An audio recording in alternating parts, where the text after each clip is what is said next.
السلام علیکم ناظرین، میں آپ کا میزبان محمد سرور میر پھر سے آپ کے سامنے حاضر ہوں، لے کر ہمارا پروگرام خوف، کیا سچ کیا جھوٹ۔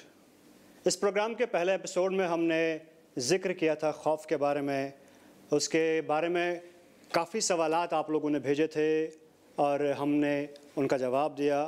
ہم اس ڈسکشن کو پھر سے کنٹینیو کریں گے۔ ناظرین، ہم نے پہلے شیخ صاحب کا تعارف کرایا تھا، شیخ ارشد بشیر مدنی صاحب، جو کہ MBA کیے ہوئے ہیں امریکہ یونیورسٹی سے اور ابھی PhD کر رہے ہیں سوئٹزرلینڈ یونیورسٹی سے، اور مدینہ یونیورسٹی سے بھی تعلیم حاصل کر چکے ہیں۔ تو ہم ڈسکس کر رہے تھے اپنے ٹاپک خوف کے بارے میں۔ پچھلے ایپیسوڈ میں آپ نے جنات کے بارے میں بتایا، ہم نے کچھ سوالات بھی کیے، لوگوں نے تھرو واٹس ایپ کچھ سوال کیے تھے، آپ نے ان پر روشنی ڈالی۔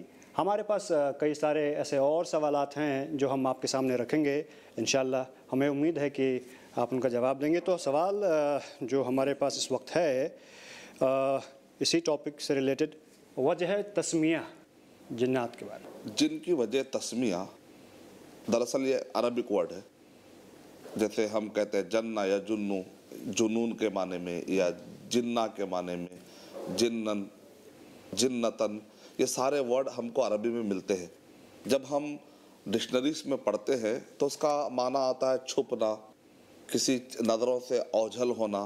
مثال کے طور پہ مجنون یا جنون اس لیے کہا جاتا ہے کہ گویا کہ عقل پر پردہ پڑ چکا ہے۔ ایک چیز سامنے اگر پردہ آ جائے تو آپ کو اس پردے کے باہر کیا ہو رہا ہے سمجھ میں نہیں آتا، تو اس کو کہتا ہے پردہ۔ عقل پہ جب پردہ پڑ جاتا ہے تو کہتے ہیں یہ مجنون ہے۔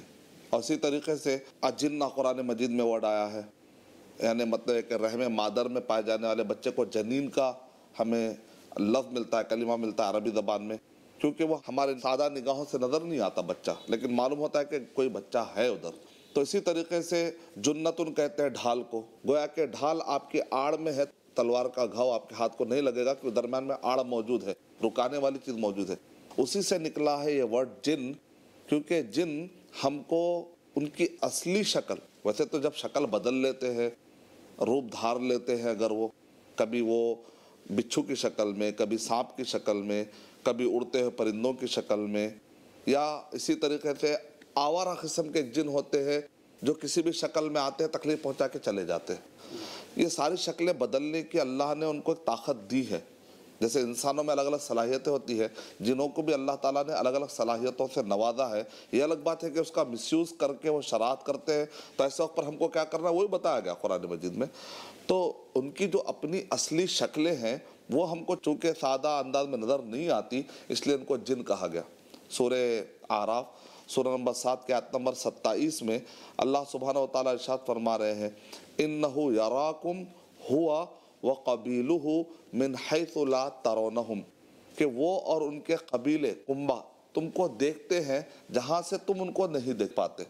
تو اس سے کیا پتہ چل رہا ہے کہ ایسی مخلوق ہے جو نظر نہیں آنے والی۔ لیکن یہاں پر ایک نقطہ یہ ہے کہ جو بزدل ہوتا ہے وہ چھپ کر حملہ کرتا ہے، ایک ہمت والا ہوتا ہے تو سامنے آ کر حملہ کرتا ہے۔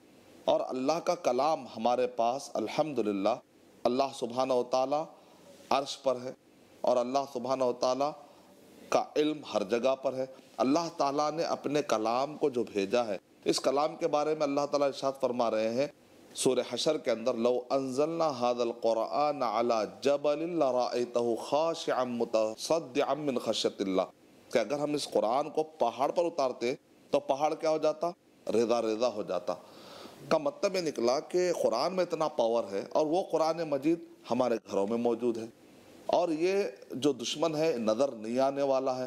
نظر نہیں آنا خود اس بات کی علامت ہے کہ وہ بزدلی کی علامت ہے، اور اللہ کے کلام کا مقابلہ یہ نہیں کر سکتے کیونکہ یہ اللہ سبحانہ تعالیٰ کے کمزور مخلوق ہے۔ ہم کو ہو سکتا ہے کہ کچھ طاقت نظر آ رہی ہے، یہ طاقت دینے والا بھی کون ہے؟ اللہ سبحانہ و تعالیٰ ہے۔ اس طاقت کو کمزور کرنے والا بھی اللہ تعالیٰ قادر ہے، ان اللہ علی کل شیء قدیر۔ تو قرآن مجید میں شفا رکھی ہوئی ہے، تو ہم کو گھبرانے کی بات نہیں ہے کہ چھپ کر حملہ کرتے ہیں، کیونکہ ہمارے پاس مضبوط ہتھیار موجود ہے، وہ ہے قرآن مجید، اذکار۔ تو کہیں نہ کہیں ہماری خود کی ایمان کی کمزوری ہے، معلومات کی کمی، اویئرنس کی کمی۔ مثال کے طور پہ ایک آدمی کے ہاتھ میں مان لی مثال دے رہا تلوار موجود ہے یا گن موجود ہے، لیکن وہ خود ڈرپک اگر ہے تو گن بھی برابر نہیں چلا پائے گا، تلوار بھی نہیں چلا پائے گا۔ تو آدمی کے لیے پہلے کانفیڈنٹ ہونا بہت ضروری ہے، تب جا کے اسباب کام آئیں گے، ورنہ اسباب بھی کام نہیں آئے گا۔ مثال طور پہ کہتے ہیں کہ اگر تمہارے پاس تلوار اچھی ہو تو اس تلوار چلانے کے لیے ہاتھ بھی بڑے مضبوط ہونے پڑیں گے، اگر ہاتھ کمزور ہو تو فائدہ نہیں ہے۔ تو قرآن مجید ہمارے پاس ہے، صحیح احادیث موجود ہے، لیکن اگر میں ہی نادا بن جاؤں، میں ہی کمزور بن جاؤں، فوبیا میں رہوں، انفارمیشن میرے پاس نہیں ہے، تو کسی بھی چیز کے بارے میں انفارمیشن جب آ جاتی ہے تو آدمی کا کانفیڈنس لیول بہت ہائی ہو جاتا ہے۔ اس وجہ سے یہ جو ایپیسوڈ میں ہم جو انفارمیشن دینے کی کوشش کر رہے ہیں، وہ ہوتے کون ہے، کیا ان کا نکاح ہوتا ہے یا نہیں، یہ ساری انفارمیشن ایک انسان کا اچھا ان کی اوقات اتنی ہی ہے، اچھا ان کا یہ لیول ہے، تو آدمی کا کانفیڈنس لیول ہائی ہو جاتا ہے۔ کئی سارے سوالات کا آلریڈی جواب دے دیا۔ ہم پوچھنا چاہ رہے تھے کہ ان کی کتنے قسمیں ہیں، کیا وہ دکھائی دیتے ہیں، لیکن آپ کے جوابوں میں آلریڈی ان باتوں کا ذکر آ گیا۔ تو ہم اپنے اگلے سوال پر آتے ہیں۔ ہم آپ سے یہ پوچھنا چاہیں گے، کیا جنات کی موت ہوتی ہے؟ بالکل، جن کی موت ہوتی ہے، جیسا کہ سورہ الرحمن جب ہم پڑھتے ہیں تو اس میں واضح طور پہ ہم کو بتایا گیا کل من علیہا فان، ہر چیز کو فنا ہونا۔ اللہ سبحانہ و تعالی خالق ہے، مخلوقات کے اندر تبدیلی آتی ہے، مخلوقات کمزور ہیں، اسی لیے نبی اکرم صلی اللہ علیہ وسلم نے ارشاد فرمایا کہ اعوذ بعزتک الذی لا الہ الا هو الحی الذی لا یموت، یعنی اے اللہ آپ کے عزت کی پناہ میں آتا ہوں، آپ ہی تو وہ ہیں جو زندہ رہنے والے ہیں، مرنے والے نہیں ہیں۔ والجن والناس یموتون، لیکن جن اور انسان کیا ہو جاتے ہیں، مرنے والے ہیں، ان کے اوپر موت کا فارمولا چلنے والا ہے۔ اللہ ہی کی ذات ہے جو الحیو ہے، القیوم ہے۔ کل من علیہا فان ویبقى وجہ ربک ذو الجلال والاکرام، تو جنوں کو بھی موت آتی ہے، لیکن تھوڑا سا فرق یہ ہے کہ انسان کا جو ڈیوریشن ہے زندگی کا، وہ بڑا کم نظر آتا ہے جیسا جیسا زمانہ قیامت کے قریب ہوتا جائے گا، لیکن جنوں کے بارے میں جو ہمیں تفصیلات ملتی ہے، تاریخی واقعات ملتی ہے، اس سے پتہ چلتا ہے کہ ان کی زندگیاں بڑی لمبی لمبی ہوتی ہیں، کافی لمبی لمبی ہے۔ جس لیے قرآن مجید میں بھی انسان کے لیے ورڈ آیا خلیفہ، جس کا ذکر صورتوں میں آیا ہے کہ خلائف، یعنی مطلب ہے کہ ایک جنریشن کے بعد دوسرا جنریشن، ایک جنریشن کے بعد دوسرا جنریشن۔ گزشتہ زمانے میں 950 سال تک بھی، جیسا نوح علیہ السلام کے بارے میں آتا ہے کہ انہوں نے دعوت کا کام 950 سال کیا، تو اس سے اندازہ لگ سکتا ہے کہ کتنی بڑی بڑی عمریں تھی، لیکن جیسے جیسے زمانہ آگے گزرتا جائے گا ہماری عمریں بھی کم ہوتے چلے جائیں گی۔ لیکن جنوں کے بارے میں ایسا کوئی ورڈ ہمیں نہیں ملتا، جیسے انسانوں کے بارے میں جنریشنز کا ذکر ملتا ہے، جنوں کے بارے میں ایسا خاص طور سے ورڈ نہیں ملتا۔ اور بھی جو تاریخی واقعات ہے، جن جب آتے ہیں کہ تقریباً پورے انڈیا کے الگ الگ جنوں سے مجھے بات کرنے کا موقع ملا ہے۔ بنگال کے جن ہوتے ہیں، مراٹھی کے اور تمل کے، کنڈا کے، نارتھ انڈیا کے، تو جب ان سے ہم گفتگو کرتے ہیں تو ہمیں بہت ساری انفارمیشن، اگرچہ کہ علماء کرام نے کہا کہ اننیسیسری گفتگو سے پرہیز کرے، زیادہ گفتگو نہیں کرنی چاہیے، اس میں ہماری عافیت ہے، پھر اکثر جن جھوٹ بولتے ہیں، ان کی پوری باتوں پہ بھروسہ نہیں کیا سکتا، لیکن کچھ سرکمسٹینشل ایویڈنسز ایسے ہوتے ہیں جو قرآن اس سے نہیں ٹکراتے ہیں، تو اس کی روشنی میں کچھ ہمیں انفارمیشن ملتے ہیں علاج کرنے کے لیے۔ جب ہم وہ علاج کرنے جاتے ہیں تو اس وقت پہ کچھ انفارمیشن ہمیں کام آتی ہے، تو اس حد تک ہم سوالات کے جوابات لے سکتے ہیں۔ اس دوران جو ہمیں انفارمیشن ملتی ہے، یہ مانتے ہوئے کہ اکثر جن جھوٹ بولتے ہیں، بہت زیادہ جھوٹ بولتے ہیں، لیکن پھر بھی ایسے تواتر کے ساتھ کئی خبریں آتی ہیں، اور اس کو علماء کرام نے کہا کہ ان کی عمریں بڑی لمبی لمبی ہوتی، تو اس لحاظ سے لیکن مرنا ہے۔ کوئی ایسا نہیں ہو سکتا کہ جن کے بارے میں عقیدہ رکھے کہ ان کو ایسی کچھ صلاحیت ہے کہ مرتے نہیں ہیں، یہ کسی کے غلبے میں نہیں آتا، ایسی بات نہیں۔ ان اللہ علی کل شیء قدیر، اللہ تعالیٰ ہر چیز پر خود رکھنے والا ہے۔ ہمارا ایمان، ہمارا بھروسہ اس اللہ پر ہے، تو ہم کو ڈرنے کی کیا ضرورت ہے ایسے مخلوقات سے جو اشرف المخلوقات کی کیٹیگری میں نہیں۔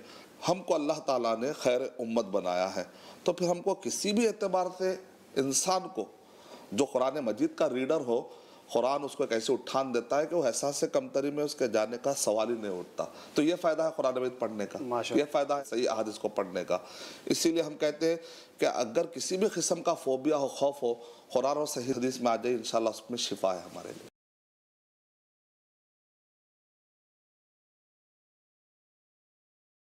جیسے کہ ہم انسان رہتے ہیں گھروں میں، الگ الگ شہروں میں الگ الگ طریقے ہیں رہنے کے، الگ کلچرز ہیں، تو جنوں کی اگر ہم بات کریں تو ان کا رہن سہن کیسا ہے، وہ کیسے رہتے ہیں، کہاں رہتے ہیں، اور کیا وہ کچھ کھاتے ہیں، اس کے بارے میں تھوڑا سا آپ بتائیں۔ جیسے ایک انسان کی ایک لائف ہے، ویسے جن بھی ایک مخلوق ہے، ان کا کھانا پینا بھی ان کے ساتھ لگا ہوا ہے۔ صحیح بخاری کے اندر نبی اکرم صلی اللہ علیہ وسلم کا ہمیں فرمان ملتا ہے کتاب الطہارہ کے اندر کہ صحابی کو نبی اکرم صلی اللہ علیہ وسلم کہتے ہیں کہ جاؤ جا کر کچھ ڈھیلے لاؤ، طہارت مجھے کرنا ہے۔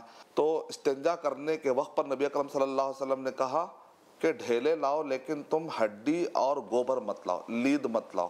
بعد میں صحابی پوچھتے ہیں اللہ کے نبی صلی اللہ علیہ وسلم، آپ نے ہم سے کہا کہ ہڈی مت لاؤ، لید یعنی گوبر مت لاؤ، تو نبی اکرم صلی اللہ علیہ وسلم نے ارشاد فرمایا انہا طعام الجن، کیونکہ یہ جنوں کے غذا ہے، یعنی ہڈی جو ہے جنوں کے غذا ہے، اور جو گوبر ہے وہ خود ایک گندگی ہے، گندگی سے گندگی کیسے صاف ہوگی، اور اسی طرح جو گوبر ہوتا ہے وہ جنوں کے جانوروں کے غذا بھی اس کے اندر پائی جاتی ہے، اس لحاظ سے ان کی غذا ہے یہ پتہ چلا۔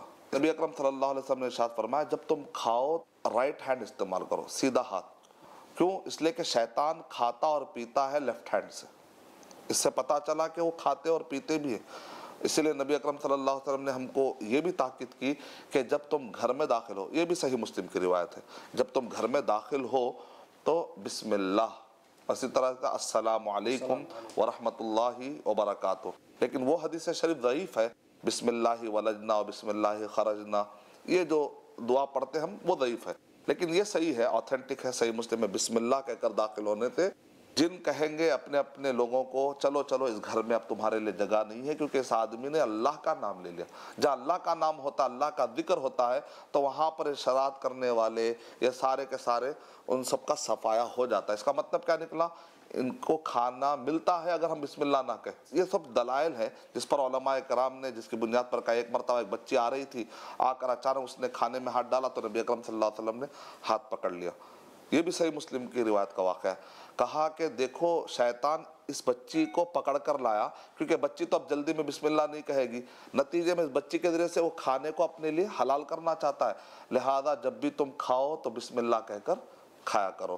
تو ان احادیث سے پتہ چلتا ہے کہ ان کا کھانا پینا بھی ہے، وہ رہتے ہیں وہاں پر جہاں پر اللہ کا ذکر خاص طور سے نہیں ہوتا، جیسا کہ ہم کو ملتا ہے الحشوش محتضرہ، مسند احمد بن حنبل میں ایک کلمہ ہے، شیخ عبد المحسن العباد حفظہ اللہ کہتے ہیں کہ اس سے مراد وہ سارے ٹوائلٹس ہے، وہ سارے حمام جہاں پر گندگی خارج ہوتی ہے، اور وہ سارے ایریے جہاں پر گندگیاں جمع ہوتی ہیں اور جہاں پر اللہ کا ذکر نہیں ہوتا، ان سب میں یہ ایریے جنوں کو بہت پسند۔ صحیح بخاری صحیح مسلم پڑھتے ہیں تو اس میں ایک حدیث شریف سے یہ بھی پتہ چلتا ہے کہ جب مغرب کا ٹائم ہوتا ہے ایسے ٹائم پر خاص طور سے جن اور شیاطین منتشر ہوتے ہیں، اس لیے نبی اکرم صلی اللہ علیہ وسلم نے ارشاد فرمایا کہ جب مغرب کا ٹائم ہوتا ہے، سورج غروب ہونے کے بعد رات کا ٹائم آنے لگتا ہے، ایسے وقت پہ تم اپنے بچوں کو باہر رہنے مت دو، ان کو گھر میں داخل کرو اور اپنے گھر کے دروازے کھڑکیاں سب بند کرو، کیونکہ یہ ان کے پھیلنے کا ٹائم ہوتا ہے۔ اذانیں ہوتی ہیں، ہم کو پتہ ہے کہ جب اذان دی جاتی ہے تو شیطانوں پر کافی مار پڑتی ہے تو ادھر ادھر بھاگنے لگتے ہیں۔ تو اگر ہمارے چھوٹے بچے کیوں کہا گیا؟ کیونکہ بڑا آدمی تو جس وقت پہ حدیث بتائی جا رہی تھی تو اس وقت پر صحابہ کرام نماز کے پابند تھے، لیکن جو بچے ہوتے ہیں وہ اللہ کا ذکر نہیں کر پاتے، تو نتیجے میں شیطان کہیں نہ کہیں جا کر جہاں اللہ کا ذکر نہیں ہوتا وہاں پر مکان بنانے کی کوشش کرتے ہیں، تو کہیں بچوں پہ آ کر کہیں سوار نہ ہو جائے۔ اس کی حکمت جو علماء کرام نے بتلائی ہے۔ اسی طریقے سے سمندر کے اوپر شیطان اپنا ڈیرا ڈالتا ہے، اپنا تخت بچھاتا ہے، اس کا مطلب وہی رہتا ہے نہیں کہا گیا، تخت بچھاتا ہے مطلب نہیں تھا تو لا کر بچھایا، اپنا تخت بچھاتا ہے اور ہر دن پھر اپنے پیادوں کو بھیجاتا ہے، سپاہیوں کو بھیجاتا ہے، پھر جو لوگ آ کر کہتے ہیں ہم نے آج شرارت کی، فلاں کو فلاں سے لڑا دیا، آج ہم نے غلط فہمی ڈال دی، تو سب کی باتیں سنتا ہے، لیکن جب خاص طور سے کوئی آ کر یہ کہتا ہے کہ آج میں نے شوہر اور بیوی کے درمیان میں نے لڑا دیا، تو شیطان بہت خوش ہوتا ہے اور قریب کر لیتا ہے۔ مطلب کیا ہے کہ شیطان کا سب سے دلچسپی والا کام کیا ہے؟ شوہر اور بیوی میں لڑانا، اور یہ کہاں بیٹھ کر کرتا ہے؟ سمندر کے اوپر ایک تخت بچھا کر، تو سمندر بھی ان کے رہنے کی ایک جگہ ہو گئی۔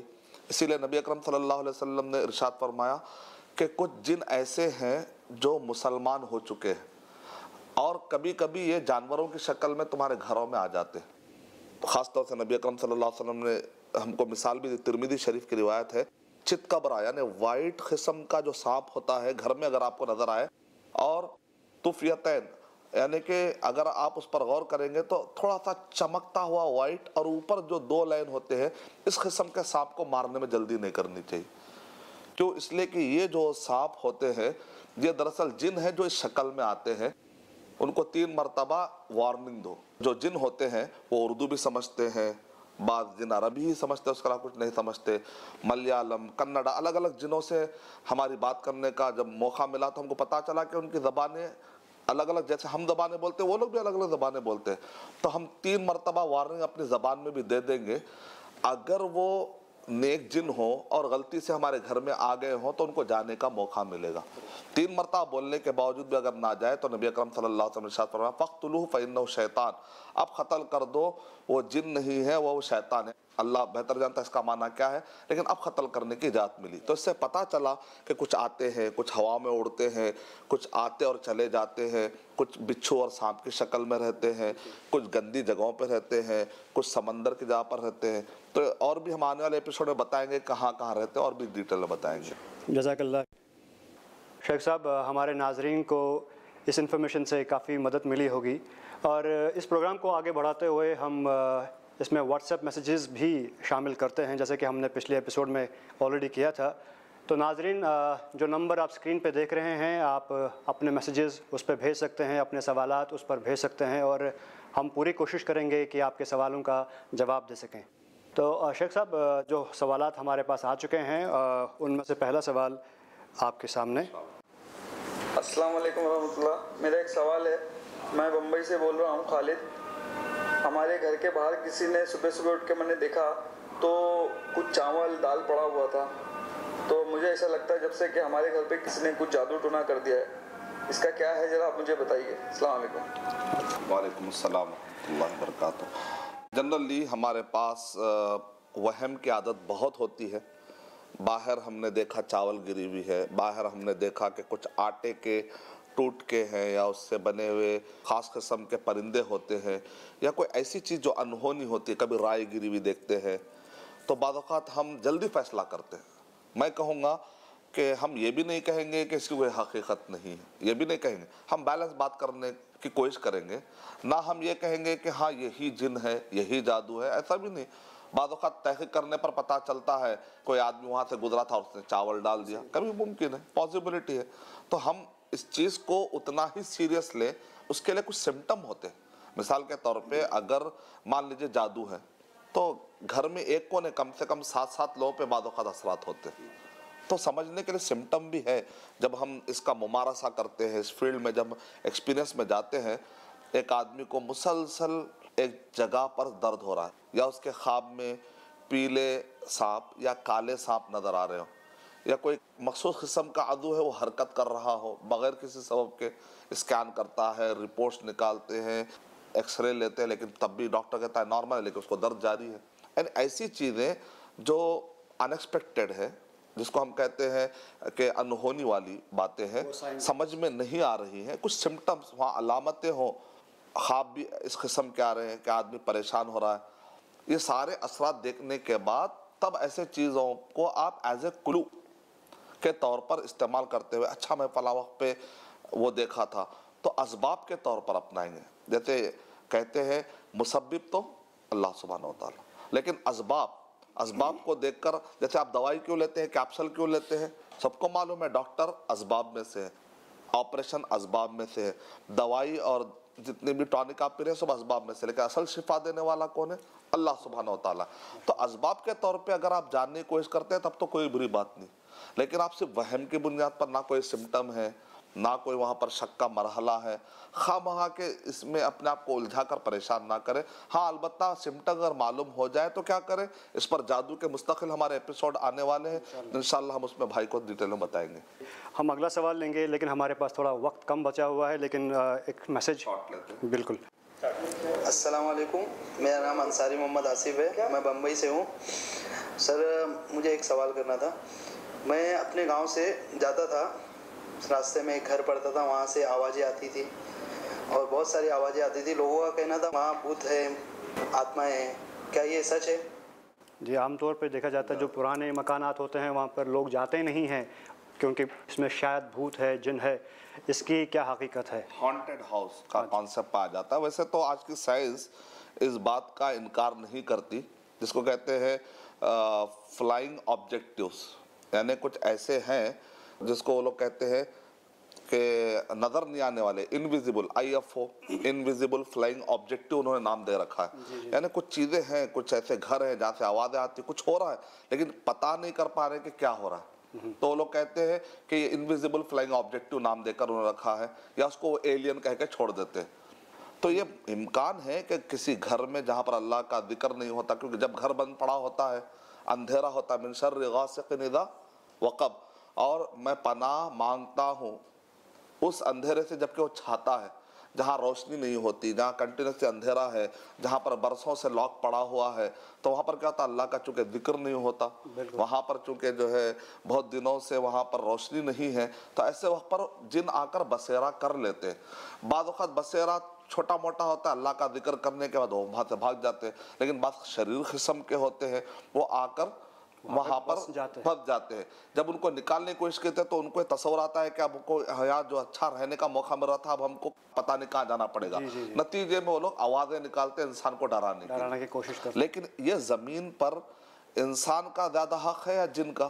ہمیں سورہ بقرہ نمبر 2 کی آیت نمبر 30 پڑھنے سے پتہ چلتا ہے، انی جاعل فی الارض خلیفہ، کہ جنریشن والی جو انسانی مخلوق ہے اس کو اللہ سبحانہ وتعالیٰ کہتے ہیں زمین میں ہم نے اب ان کو بنا دیا. اس سے پہلے جنوں کو اللہ نے اختیار دیا تھا کہ وہاں پر رہے، لیکن اب اس کے زیادہ مالک کون ہے؟ انسان ہے. تو اشرف المخلوقات کو رہنے کا زیادہ حق ہے. اگر ہم اللہ پر بھروسہ کرتے ہوئے، ہمارے توکل کو مضبوط کرتے ہوئے اللہ کا ذکر کرتے رہیں گے تو ان کو بھی یہاں سے صاف کیا جا سکتا ہے. اس حد تک یقین سے آپ کہہ سکتے ہیں. اللہ ایک آدمی اگر پریکاشنری لیتے ہوئے اپنے آپ کو دور رکھنا چاہتا ہے تو الگ مسئلہ ہے، لیکن کانفیڈنس لیول آپ کا یہ ہونا چاہیے کہ زمین پر ہمارا اصل حق زیادہ ہے. تو جتنی زیادہ نالج بڑھے گی اتنا انسان ان پر قابو پا سکتا ہے، ایمان میں مضبوطی ہو سکتی ہے. ہم اس گفتگو کو جاری رکھتے لیکن وقت اجازت نہیں دے رہا ہے. شیخ صاحب، ہمیں یقین ہے کہ ہمارے ناظرین کو ان جوابات سے بہت فائدہ ملا ہوگا. ہم آگے اس پر چرچا کرتے، اس پر گفتگو کرتے، لیکن وقت اجازت نہیں دے رہا ہے. ہم ناظرین سے یہ بتانا چاہیں گے کہ جو اسکرین پر نمبرز آ رہے ہیں وہ ان پر واٹس ایپ کر سکتے ہیں، اپنے سوالات بھیج سکتے ہیں، اور جو ای میل آئی ڈی آ رہا ہے اس پر بھی آپ اپنے میلز، اپنے سوالات بھیج سکتے ہیں، اور انشاءاللہ شیخ صاحب ان کے جوابات دیں گے. تب تک کے لیے اجازت دیجیے. اللہ حافظ. السلام علیکم. السلام علیکم ورحمۃ اللہ وبرکاتہ.